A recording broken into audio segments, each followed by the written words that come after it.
ich, weil ich ein großer Fan von dieser Marke bin. Naturkosmetik ist das Innovativste, was auf dem Markt ist. Wenn man eine Funktion hat und eine Botschaft weitergeben will, dann ist man hier in Cannes gut aufgehoben.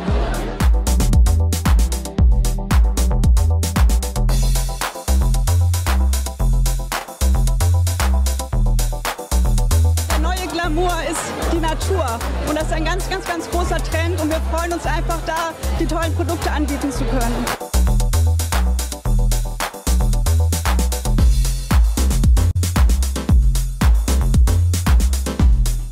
Wir kommen ja eigentlich aus dem Bio-Fachhandel heraus und es ist die Chance, uns zu zeigen, weil Menschen zu zeigen, Naturkosmetik kommt an, ist halt mehr denn je nachgefragt und in. Die Wirkstoffe kommen aus der Natur und wir sind gleichermaßen in der Performance und das zeigen wir natürlich über die Kooperation hier mit German Films. Und die große Chance hier, Cannes oder auch Oscar, ist ein ganz tolles Profil uns zu zeigen und zu präsentieren.